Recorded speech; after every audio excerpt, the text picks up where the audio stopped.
हाय, मैं हूँ विकास और आप देख रहे हैं कॉमर्स फंडामेंटल।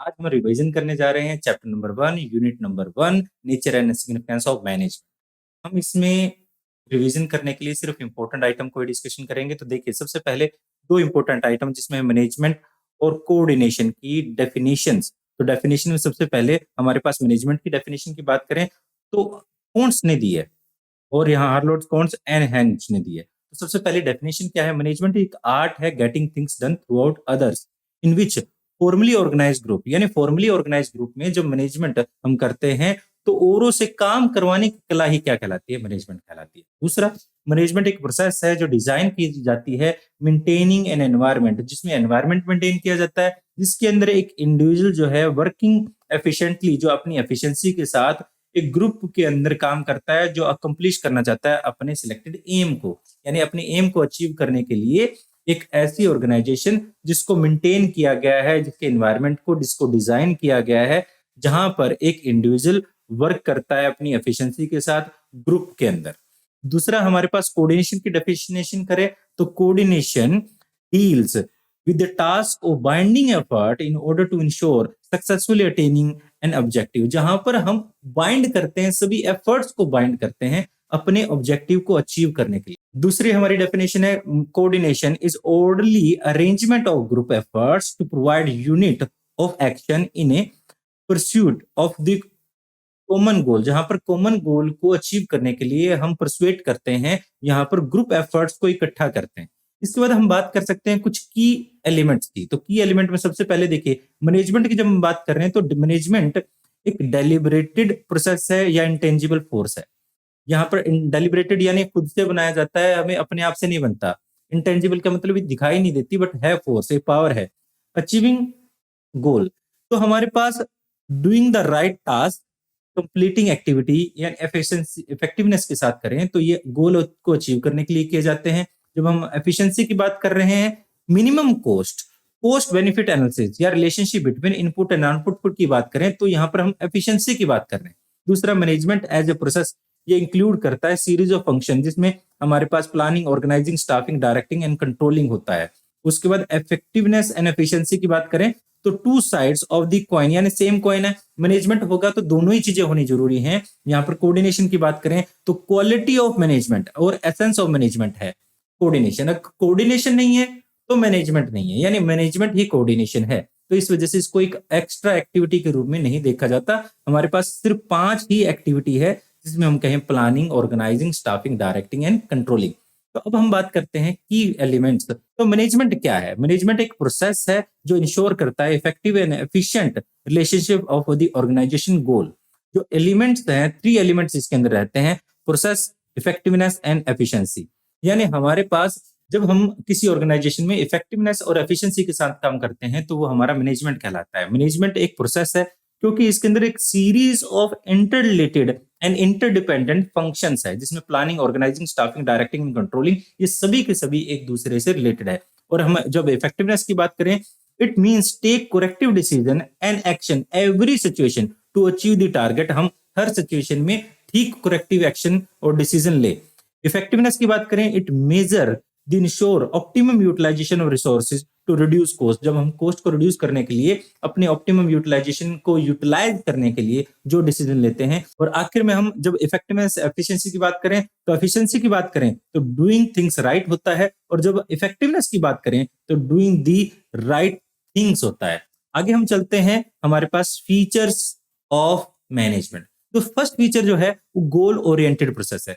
हमारा मैनेजमेंट जो है वो एक गोल ओरिएंटेड प्रोसेस है। ऑर्गेनाइजेशन अपने गोल को, सर्टन जो गोल है उसको किस तरह से रियलाइज करेगी और उसके एंड रिजल्ट क्या रहेंगे, इस बात की तरफ फोकस करते हैं। मैनेजमेंट एक ऑल परवेजिव है, चाहे किसी टाइप की ऑर्गेनाइजेशन हो, ऑल टाइप की ऑर्गेनाइजेशन, जिसमें हम इकोनॉमिकल, सोशल, पॉलिटिकल, सिमिलर, हर प्रकार की ऑर्गेनाइजेशन में हमारे पास मैनेजमेंट जरूर होती है। और management is a multi dimension. जहां पर मल्टी डायमेंशन क्यों? क्योंकि मैनेजमेंट वर्क के लिए भी होती है, मैनेजमेंट पीपल के लिए भी होती है, और मैनेजमेंट ऑपरेशंस के लिए भी होती है। वर्क के लिए क्यों? मैनेजमेंट जो है ट्रांसलेट करती है the organisation work in term of goals to be achieve and provide the mean of the achievement. यानी हमारा पूरा ऑर्गेनाइजेशन जो है उसके बहुत सारे एक बड़ा गोल है, उस बड़े गोल को हमने छोटे-छोटे ग्रुप्स में पार्ट में डिवाइड कर दिया और हर वर्क को उसको एक छोटा वर्क कह दिया, यानी एक छोटे काम को पूरा करेंगे तो हम बड़े ऑब्जेक्टिव को अटेन कर पाएँगे। तो इसीलिए हमने यहाँ पर मैनेजमेंट किया है वर्क को। पीपल को क्यों? क्योंकि यहाँ पर एम्प्लॉइज़ हैं हमारे पास, इंडिविजुअल रिफ्लेक्ट करते हैं। हर एम्प्लॉयी अपने आप में अलग-अलग है, उसका नेचर, कैरेक्टर अलग-अलग है। तो यहाँ पर मैनेजमेंट जो है और हमने डाइवर्स नीड जो है और बिहेवियर की वजह से हमें अलग-अलग एम्प्लॉइज के ग्रुप्स को भी मैनेज करना पड़ता है। Management of operation, management is essence to ensure successful transformation of inputs into the desire output. यानी हमारे पास जो मेन ऑब्जेक्टिव है हमारा, वो ऑब्जेक्ट अचीव कर पाएंगे या नहीं अचीव कर पाएंगे, हमारे इनपुट जो है वो आउटपुट में कन्वर्ट हो रहे हैं या नहीं, इस तरह से हमारे पास मैनेजमेंट जो है मल्टी डायमेंशन है। उसके बाद बात करें, management is a continue process. Management कभी रुकता नहीं है, मैनेजमेंट हमेशा चलता रहता है। Required simultaneously performance to series of inter related and but distinct function of the namely planning, organising, staffing, directing and controlling. हमारी मैनेजमेंट चलती रहती है, किसी एक फंक्शन के खत्म होने के बाद ये खत्म नहीं होती, ये चलती रहती है। इस तरह से हम कह सकते हैं मैनेजमेंट एक कंटिन्यू प्रोसेस है। Management is A group activity, क्योंकि अकेला पर्सन नहीं होता जो मैनेजर सारा काम करता है। मैनेजमेंट सभी के एफर्ट्स को इकट्ठा करता है और उससे आउटपुट निकालता है। तो हम कह सकते हैं concept of management related to group of individual which diverse need and behaviour, जिनकी अलग-अलग जरूरतें हैं, अलग-अलग चाहत है। We need to do influence and desired manner for the realisation of common goal. हमारे कॉमन गोल को अचीव करने के लिए मैनेजर सभी को इन्फ्लुएंस करेगा, प्रभावित करेगा कि इस तरह से कि वो अपने कॉमन गोल को अचीव करने के लिए एकजुट हो जाए। आगे हमारे पास है management is A dynamic function. क्यों डायनेमिक फंक्शन है? क्योंकि हमारा बिजनेस एनवायरनमेंट डायनेमिक है, वो भी चेंज होता रहता है, एनवायरनमेंट कॉम्प्लेक्स है। तो ensure the successful management need to continuously adopt item of change in the external environment. क्योंकि एक्सटर्नल एनवायरनमेंट चेंज हो रहा है तो उसको अडॉप्ट करना पड़ेगा हमें, इसलिए उसको डायनेमिक होना जरूरी है। Management is A intangible force, ये दिखाई नहीं देती बट इसके रिजल्ट दिखाई देते हैं। जब हम कुछ अच्छा रिसीव कर रहे हैं, हमारे ऑब्जेक्टिव को अटेन कर रहे हैं, तो हम कह सकते हैं मैनेजमेंट इज हेयर, मैनेजमेंट वहां पर है। Successful management of organization manifests itself in the form of attainment of organization goal, job satisfaction among the employees, offering value of production of the consumer and so on। इस तरह से हमारे पास ये intangible force है, जहां पर हमारे पास employees अगर सेटिस्फाई है तो वहां पर मैनेजमेंट नजर आती है, अगर हमारे कस्टमर सेटिस्फाई है तो वहां पर भी मैनेजमेंट नजर आती है। तो हर कहीं पर है, तो इंटेंजिबल फोर्स है, दिखाई नहीं देती बट है। अब हम बात करते हैं ऑब्जेक्टिव ऑफ मैनेजमेंट। यहाँ पर 3 लेवल पे ऑब्जेक्टिव को हमने कैटेगराइज किया। सबसे पहले ऑर्गेनाइजेशनल ऑब्जेक्टिव। ऑर्गेनाइजेशन के ऑब्जेक्टिव 3 है, सर्वाइविंग ऑब्जेक्टिव, प्रॉफिट ऑब्जेक्टिव और ग्रोथ ऑब्जेक्टिव। हम सर्वाइव कब करना चाहते हैं? जब बिजनेस जो है कम प्रॉफिट कमा रहा है तो वो चाहता है कि लॉस के दिनों में भी वो चलता रहे। Organisation should earn educate revenue in the over cost, उसे कम से कम प्रॉफिट मिलता रहे। अब प्रॉफिट जब अच्छे दिन आएंगे तो उसे कवर करे वो कॉस्ट के साथ साथ रिस्क ऑफ द बिजनेस, उसके लिए इंपॉर्टेंस है। आगे हमारे पास ग्रोथ, जब वो अच्छा करने लग जाए तो लॉन्ग टर्म के ऑब्जेक्टिव को पूरा करे। इस तरह से हमारे पास आगे हमारे पास है सोशल ऑब्जेक्टिव। सोशल ऑब्जेक्टिव में सबसे पहले जनरेटिंग एम्प्लॉयज अपॉर्चुनिटी, लोगों को अपॉर्चुनिटी दे कि नई नई जॉब्स दे, सबसे ज्यादा जरूरी है। उसके बाद provide free education to the children for the slum, यानी जो गरीब लोग हैं उनको हम फ्री एजुकेशन दे। मैन्युफैक्चरिंग एनवायरनमेंट फ्रेंडली प्रोडक्शन, तो हम एनवायरनमेंट जो फ्रेंडली प्रोडक्ट्स हैं उन्हीं को प्रोड्यूस करें, जिससे क्या रहेगा, हमारा एनवायरनमेंट अच्छा रहेगा, क्योंकि हवा पानी सभी की है, किसी एक इंसान की नहीं है। उसके बाद पर्सनल ऑब्जेक्टिव। यहाँ पर देखा जाने वाली बात यह है कि मैनेजर जो है एक ऑर्गेनाइजेशन के एम्प्लॉइज के पर्सनल ऑब्जेक्टिव और ऑर्गेनाइजेशन के ऑब्जेक्टिव में सिंक्रनाइजेशन स्टैब्लिश करता है, जिससे एक पर्सनल ग्रोथ भी हो और ऑर्गेनाइजेशन के ऑब्जेक्टिव भी रिसीव हो, जिसमें फेयर वेजेस, सैलरी मिले, गुड वर्किंग कंडीशन मिले, हमारे पास प्रोस्पेक्ट ऑफ ग्रोथ मिले और peak and perk and benefits मिले। इस तरह से अलग अलग प्रकार के उसे बेनिफिट मिलते रहे। आगे हमारे पास है इंपॉर्टेंस ऑफ मैनेजमेंट।